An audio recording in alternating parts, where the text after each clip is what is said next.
Bonjour tout le monde, bienvenue au Mardi Hormones Rebelles. Je suis en compagnie de Marie-Soleil Noro, naturopathe agréée, et de moi-même, Marie-Josée Rousseau, chef holistique. Alors aujourd'hui, on vous parle de qu'est-ce qui perturbe nos hormones, les toxines environnementales, on appelle ça aussi les perturbateurs endocriniens. Alors, on a plusieurs choses à vous parler aujourd'hui. On ne veut pas vous inquiéter, mais il y a quand même des petites choses qu'on peut faire pour pas trop déranger nos hormones. Marie-Soleil va commencer à nous parler des principaux problèmes, en fait, qui nous dérangent. Oui, merci Marie-Josée pour la belle introduction. Bonjour à tous.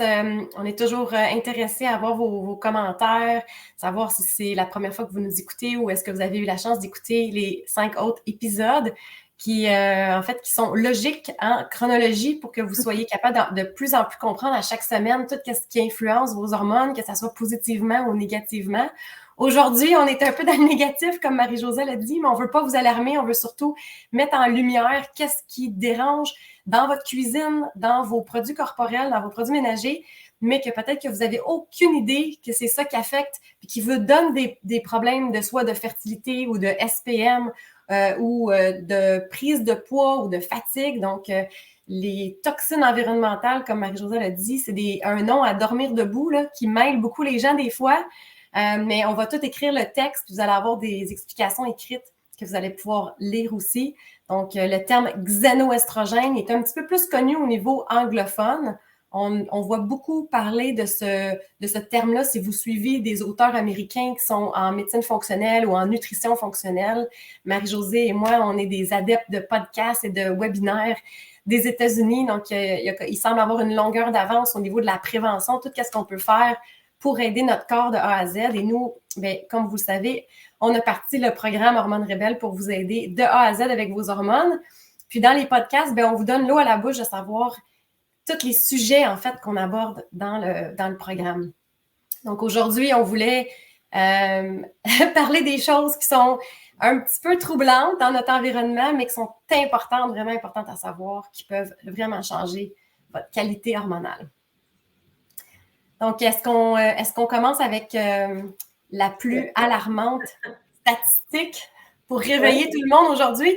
C'est gris au Québec. Je ne sais pas dans quelle région vous êtes. Est-ce que vous nous écoutez du Québec? Est-ce que vous êtes en Europe? Est-ce que vous êtes à quelque part d'autre dans le monde? Ou est-ce que la météo est peut-être mieux? Aujourd'hui, c'est gris. Donc, pour vous réveiller, aujourd'hui, je vous montre une carte de crédit. C'est pas parce qu'il y a un paiement, c'est gratuit aujourd'hui, qu'est-ce qu'on vous offre comme info, mais pourquoi je vous montre une carte de crédit? Là, je cache mon numéro, bien entendu.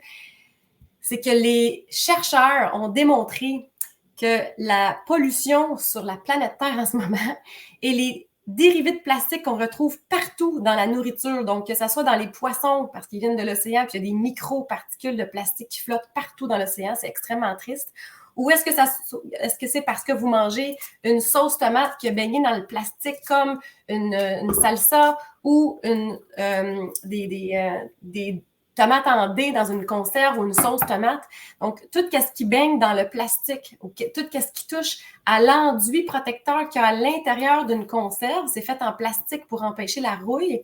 Ou si vous buvez souvent dans des bouteilles d'eau en plastique comme ça, ou même ceux qui sont certifiés sans BPA, c'est quand même plein de sortes de plastique. Donc, c'est peut-être certifié sans BPA, mais ça ne veut pas dire qu'il y a plein d'autres toxines qui vont sortir dans les prochaines nouvelles, dans les prochaines études. En fait, qu'est-ce qu'ils ont démontré en lien avec la carte de crédit, c'est qu'on consomme tellement de micromolécules de plastique qu'on accumule l'équivalent d'une carte de crédit en épaisseur et en largeur par semaine, mesdames et messieurs qui nous écoutent, parce que les plastiques influencent les hormones des hommes aussi. Ça augmente les risques de cancer de la prostate autant que les cancers hormonodépendants chez la femme. Donc, ça touche Comment vraiment ça tout le influence monde. les hormones, le plastique, Marie-Soleil? Pardon? Comment le plastique influence nos hormones? C'est une bonne question. En fait, c'est vrai qu'on a peut-être sauté à ça au début. C'est que le terme xénoestrogène, xéno voulant dire extérieur, estrogène pour dire que ça ressemble à nos estrogènes, c'est que les molécules qu'on a dans les plastiques, que là, les chercheurs disent qu'on accumule l'équivalent d'environ une carte de crédit par semaine dans notre corps qu'on doit éliminer, bien, ces molécules-là agissent comme une estrogène qui vient de l'extérieur, mais malheureusement, votre corps peut la reconnaître comme une molécule qui ressemble à l'estrogène, donc elle peut s'agripper aux mêmes récepteurs puis elle peut soit bloquer une fonction ou augmenter une fonction. Donc, par exemple, si on a, je ne sais pas moi, des fibromes, on a une excroissance anormale qui est en lien, qui est hormonodépendant, bon, on ne veut pas aller rajouter une molécule de plastique dans notre corps, tandis que si on essaie de devenir enceinte, bon, on ne veut pas que ce plastique-là aille jouer un rôle différent de notre estrogène puis aller mêler le corps. Donc, vraiment énormément d'études qui démontrent que ça peut aller perturber. Donc, le terme perturber, c'est soit bloquer ou trop activé. Donc, on ne sait pas comment la molécule va activer, va agir dans le corps, mais on le sait que c'est étudié pour affecter la thyroïde. Donc, on va parler de la thyroïde dans un prochain podcast. C'est la glande dans votre cou qui affecte tout votre métabolisme et qui gère en partie vos hormones. C'est aussi relié à l'obésité. Donc, toutes les gens qui nous écoutent, qui ont des problèmes de poids sur le tour de la taille, comme on a parlé les autres fois, qui ont plus la forme de poire, ça peut vous affecter aussi parce que les molécules de plastique, ils ont démontré que ça a un effet obésogène. Donc, si vous tapez ce terme-là, vous allez peut-être tomber sur mon post Facebook où est-ce que j'en parle, mais vous allez aussi tomber peut-être sur des articles scientifiques sur PubMed qui expliquent que les toxines environnementales dans la catégorie qu'on vous parle aujourd'hui ont une influence à aller abîmer votre capacité d'utiliser vos glucides et donc peut rempirer en fait la résistance à l'insuline, le diabète et le surplus de poids. Fait qu'il y a des fois des gens, ils disent « Je comprends pas, dans ma famille, il n'y a pas de diabète. Comment ça que moi, je suis prédisposée? Tu sais, je fais de l'exercice, je mange bien, mais peut-être que cette personne-là, elle a été trop en contact avec des plastiques et peut-être que son corps aurait besoin d'aide, dont le foie. Toute la capacité de détox, des fois, elle ne va pas bien, comme on a déjà parlé dans d'autres vidéos. C'est votre corps qui doit gérer ça. Fait qu'imaginez si vous ingérez cette quantité-là de plastique en moyenne par semaine, il faut que ça sorte de votre corps. Comme on a dit dans le module pour les intestins, il ne faut pas être constipé. Il faut que la bile aille bien, donc il faut que ça s'écoule bien. Il faut que la digestion aille bien. Il faut que votre foie soit capable de tout métaboliser ça pour sortir ça via les selles et l'urine, et parfois, ça peut être via la sueur. Donc, ou encore d'en consommer le moins possible, comme on explique. Oui, ça serait l'idéal de l'éviter. Ouais. C'est certain que, comme certains gens vont dire, ben c'est rendu inévitable, mais oui, donc il faut essayer de réduire le plus possible, comme tu dis, mais aussi, on peut essayer d'aider notre corps à être capable de le sortir plus aussi en aidant notre parce que, comme tu as dit tantôt, je crois que les gens font attention au BPA, donc ils vont s'acheter des bouteilles en plastique vraiment plus rigides, sans BPA, puis ils ont confiance à ça, mais c'est pas vraiment l'idéal. Exact. J'ai une petite bouteille ici que j'aime vraiment beaucoup. Donc, tout ce qui est en stainless, donc ici, elle semble en plastique, mais comme vous entendez, à l'intérieur, c'est vraiment, vraiment du métal. Donc, le stainless steel et la vitre demeurent les deux substances qui sont vraiment considérées inertes. Donc, quand vous faites de la nourriture puis vous mettez quelque chose de chaud dans un plat de plastique ou si vous réchauffez dans le four micro-ondes, dans le plastique, on le sait que ça peut libérer des molécules, surtout avec la chaleur. Donc, c'est la même chose si vous traînez une bouteille comme ça ou l'autre que tu viens de mentionner qui est rigide. Imaginez l'été au soleil ou pour ceux qui sont adeptes de sport aquatique, imaginez si c'est sur un bateau, une planche de pagaie, puis que c'est sur le gros soleil, ça peut libérer des molécules, puis là, ben, vous vous ramassez à boire ça. Donc, c'est vraiment un problème. C'est ça. Je pense qu'il y a encore des gens qui font chauffer des choses dans le micro-ondes en plastique. C'est vraiment pas bon. On ne le dira jamais assez. Il y a encore des gens qui boivent dans des bouteilles d'eau, qui laissent leur bouteille d'eau dans l'auto. Je pense que ça, c'était un des plus gros facteurs qui n'aident pas. Ensuite, il faut faire attention parce que des fois, le plat de plastique va dire sécuritaire au micro-ondes. OK, c'est sécuritaire au micro-ondes parce que ça ne va pas fondre, mais il n'y a pas d'études sur le long terme pour voir qu'est-ce que ça va faire au niveau de la vie humaine.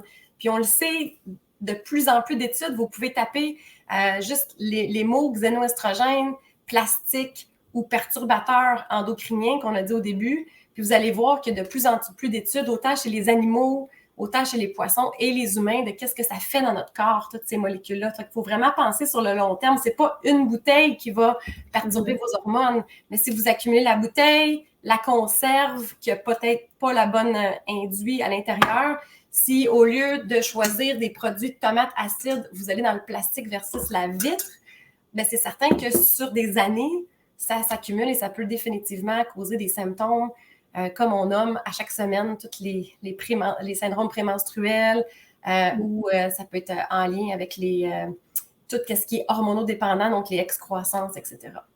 L'autre grande catégorie, je pense que c'était les parfums. Donc, il y a beaucoup de choses qui ont des parfums dedans. Oui. Oui, merci de le mentionner parce que c'est certain qu'on aime ça, sentir bon.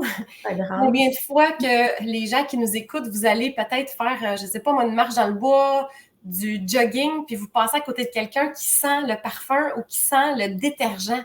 Imaginez, tu sais, dans la lessive, les parfums, souvent, c'est pas des parfums naturels, ça coûterait beaucoup trop cher. Donc, c'est des parfums synthétiques qu'ils mettent. Puis ça, ben, à la longue, à force de porter un vêtement qui dégage ça, vous le respirez, vous l'absorbez.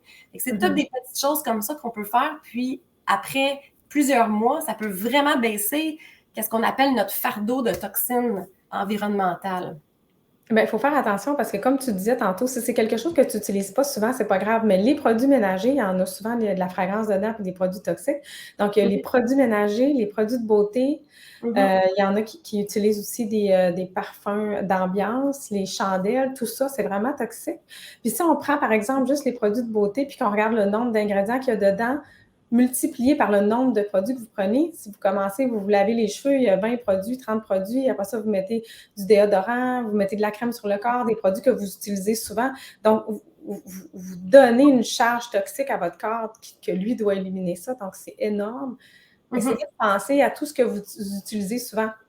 Le savon à main, le savon à vaisselle, le savon à linge, vos produits de beauté que vous utilisez à tous les jours, donc shampoing, crème pour le corps, savon pour le corps, puis essayez d'avoir des produits qui sont moins toxiques que vous utilisez sur une base régulière. Ça va faire une grosse différence.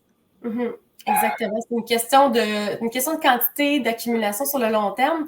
Puis comme on a expliqué dans d'autres podcasts par rapport à l'alcool, ben c'est un peu la même chose. Et votre corps a la capacité, c'est vrai que le foie est supposé détoxifier qu'est-ce qui se passe dans l'environnement, que ce soit des plastiques, les métaux lourds, l'alcool, mais quand on rajoute trop d'affaires, donc justement, si vous êtes dans votre pic hormonal où est-ce que votre estrogène est élevé, puis que vous êtes à risque d'avoir des symptômes de irritabilité ou douleur au sein, etc., puis que vous rajoutez de l'alcool pendant plusieurs jours, bien, votre corps, lui, entre l'estrogène puis l'alcool, il y a comme une genre de compétition qui se fait parce que ça passe par des voies similaires dans votre foie. Puis là, ben, le foie, il est tellement occupé en train de filtrer l'alcool parce que c'est mortel s'il ne le filtre pas, on s'entend. Et donc, il reste moins de temps puis moins d'énergie pour s'occuper de l'évacuation de l'estrogène qui est déjà utilisé, comme on a expliqué dans un des premiers podcasts. L'estrogène, elle devient une toxine une fois qu'elle est utilisée.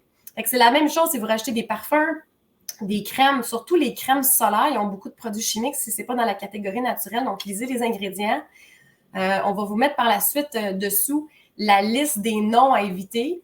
Puis, c'est certain que, comme tu dis, c'est ça, c'est vraiment une question d'accumulation, mais il y a plein de choses qu'on peut faire pour s'aider en travers l'alimentation, certains suppléments, puis d'éviter, bien entendu. Donc, on en parle dans le programme en détail. Marie-Josée est super bonne avec les cosmétiques, les soins pour la peau. Donc, on vous donne nos coups de cœur au niveau des marques aussi dans le programme pour vous enligner vraiment de faire un changement. Soleil et moi, on s'est fait nos propres parfums. Oui, c'est vraiment génial à base d'huile essentielle.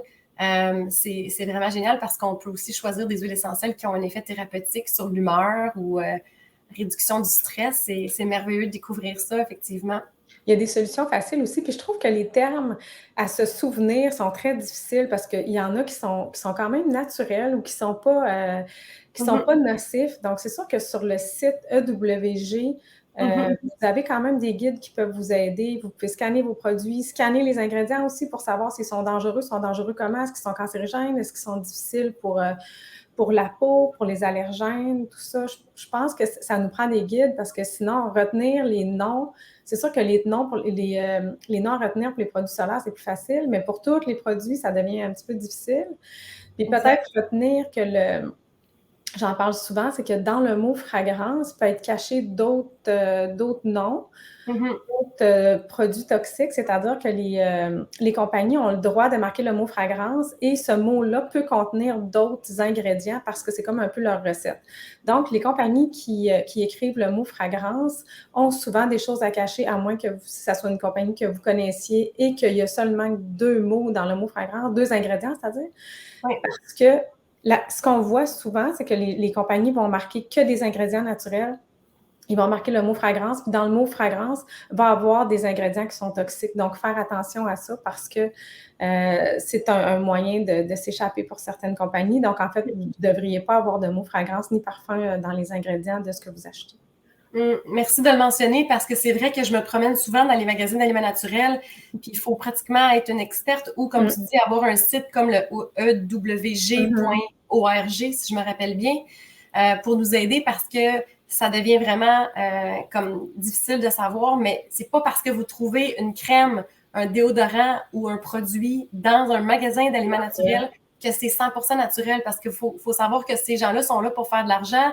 Les compagnies leur vendent en disant que c'est naturel, mais si eux font pas la vérification avant d'entrer le produit dans le magasin, ça veut pas dire. Donc, ça arrive vraiment souvent. Moi, je lis les crèmes, je lis les shampoings, je lis les déodorants, puis finalement, ça dit, comme tu vois, fragrance, où il y a des produits là-dedans qui sont dans la liste à éviter, que vous allez pouvoir peut-être télécharger, avoir dans votre téléphone. Fait qu'il faut comme être un peu un détective quand on veut avoir une santé globale et qu'on veut faire attention à nos hormones. C'est pour ça qu'on est là pour vous aider.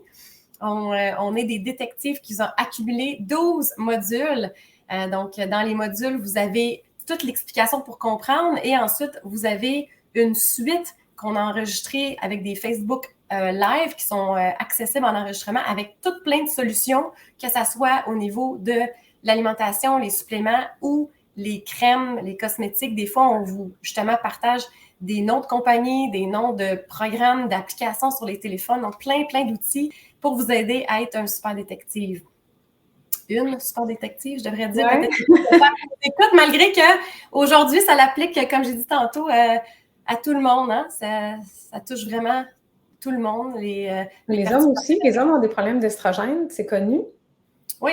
Fait que si vous avez un partenaire masculin qui nous écoute en ce moment ou qui est cher pour vous, qui vous écoute, qui n'écoute pas nécessairement, mais vous voulez partager l'information, les hommes qui ont peut-être de la difficulté à perdre du gras au niveau des pecs, les hommes qui développent de la cellulite, c'est très rare. On a parlé de la cellulite la semaine passée. C'est aussi affecté par ces plastiques-là, les xénoestrogènes, particulièrement le derrière de la cuisse, comme on a dit au niveau des études de Charles Poliquin. Donc, les hommes qui ont un problème de diabète, un problème de poids, peut-être une baisse de libido ou une baisse de testostérone qui est connue, il faut se poser la question, est-ce que cet homme-là a la capacité d'avoir un foie qui fait son travail? Tu sais, des fois, les gens ont un foie gras. Donc, ça, c'est l'inflammation au foie qui est connue sous le terme stéatose hépatique. En partant, si vous avez ça, il y a des très grandes chances que votre corps a de la difficulté à gérer tous ces plastiques-là. Donc, ça vaut peut-être la peine de faire quelque chose via les produits naturels, l'alimentation, pour vraiment soutenir votre corps, être capable de gérer la pollution, là, puis tous les produits qui nous entourent. C'est sûr que ça fait beaucoup, fait qu'on suggère vraiment d'y aller avec ce que vous utilisez le plus souvent. Puis les choses qui sont moins pires aussi, comme sur le site de WG, par exemple, c'est coté. C'est coté, je pense, de 1 à 5 où il y a des couleurs. C'est sûr que tous les parfums, c'est rouge. Rouge, ça veut dire super toxique. Puis vous avez, ça s'en va jusqu'à, ils ont leur seau. Leur seau, ça veut dire que c'est comme un peu la perfection. Puis après ça, vous avez 1, 2, 3, 4, 5. C'est sûr que moi, je vais tolérer des fois une crème solaire qui est à 1 ou 2 parce que je l'aime à cet bien, pas trop blanche. Donc, allez-y avec votre propre bon sens aussi parce que ça devient difficile, comme on parle dans le programme aussi, de tous les moyens d'éliminer le plastique dans la cuisine. C'est pas facile. Ça se fait pas du jour au lendemain non plus. Donc, allez-y tranquillement à éliminer le plastique dans votre vie. Puis allez-y avec les choses que vous utilisez le plus souvent, comme on parle souvent. Sinon, ça devient un fardeau aussi. Oui, définitivement. Puis, on a parlé tantôt un petit peu du BPA qu'on retrouvait dans les grosses bouteilles. T'sais, tous les experts disent que même si c'est certifié sans BPA, qu'il y a encore du plastique, puis c'est des molécules qui ressemblent au BPA, qui ont juste pas encore été attaquées par les médias ou les études, mais ce n'est qu'une question de temps. Selon tous les experts, les bouteilles de plastique, qui soient rigides ou non, ça reste que c'est du plastique, ça reste qu'à la longue, il y a une accumulation qui se retrouve dans l'eau. Même chose avec les planches pour découper. Surtout qu'on coupe dedans, fait qu'on fait des traits. Effectivement, je me suis fait chicaner l'autre jour par mon meilleur ami qui est dans le domaine un peu de la santé, qui fait énormément de recherche. Il dit « Marcella, qu'est-ce que tu fais avec ça? » Je dis « je le sais bien, mais là, ça fait longtemps que je l'ai, puis j'en ai en bois, mais on le sait qu'en bois, des fois, on a peur un peu au niveau de l'hygiène. Donc, je me suis payé ça pour ma fête dernièrement. C'est en bambou. On sait que le bambou est vraiment bien réputé pour moins, justement, propager les bactéries, tout ça. On s'entend qu'il faut faire attention puis bien le nettoyer. Mais c'est clair qu'à la longue, on ne réalise pas, mais à force de gratter, de couper, on mange des micromolécules. Puis ces micromolécules-là, ben, vous donnent votre fameuse carte de crédit totale que vous ingérez par semaine. Ça vient de partout. Ouais. C'est une belle image, merci. Comme ça, on va rester avec cette image-là en tête. On va essayer de diminuer la grosseur de notre carte de crédit. Oui, mais il y a les pellicules aussi de plastique, des fois, qui touchent aux aliments à l'épicerie ou qu'on met nous-mêmes. Donc, des fois, c'est de repenser, d'acheter des contenants de vide, d'acheter des contenants qui ont des couverts qui sont en plastique, mais qui ne touchent pas nécessairement l'aliment, des petites affaires comme ça. Fait que, paniquez pas aujourd'hui. Juste prenez en considération que si vous avez des symptômes hormonaux, vous savez que vous avez peut-être la difficulté à perdre du poids, vous avez des problèmes de thyroïde ou vous êtes à risque pour les cancers hormonodépendants. Puis prenez juste en considération cette information-là, prenez en note, puis faites-les progressivement. Vous n'êtes pas obligé de tout changer du jour au lendemain. C'est une question d'accumulation, comme on a dit. Puis, si vous faites un petit pas à chaque semaine pour éliminer quelque chose, bien, à la fin de l'année, vous allez être transformé dans vos habitudes de vie. Ça va être facile. Donc, c'est vraiment une question de s'habituer tranquillement, pas vite. Écrivez-nous dans les commentaires si vous écoutez direct ou en rediffusion. Peut-être un truc que vous avez découvert pour remplacer le plastique dans votre cuisine ou des produits que vous adorez qui contiennent moins d'ingrédients toxiques. Essayez de nous donner des trucs à nous aussi. Super, ben oui, merci de le demander. Puis pour tous ceux qui voudraient avoir vraiment tous les détails pour aller de A à Z, de connaître justement tous les trucs, tous les produits plus en détail, on va vous mettre le lien aussi pour le programme qui vous donne 12 modules. On va beaucoup plus en profondeur. On a eu la question, d'ailleurs, la semaine passée sur les réseaux. On a fait un podcast sur la cellulite, tout ce qui est en lien avec vos hormones qui influencent le dépôt de gras au niveau des cuisses, des hanches. Puis, il y a des gens qui nous remerciaient puis qui nous demandaient, en fait, c'était quoi la différence?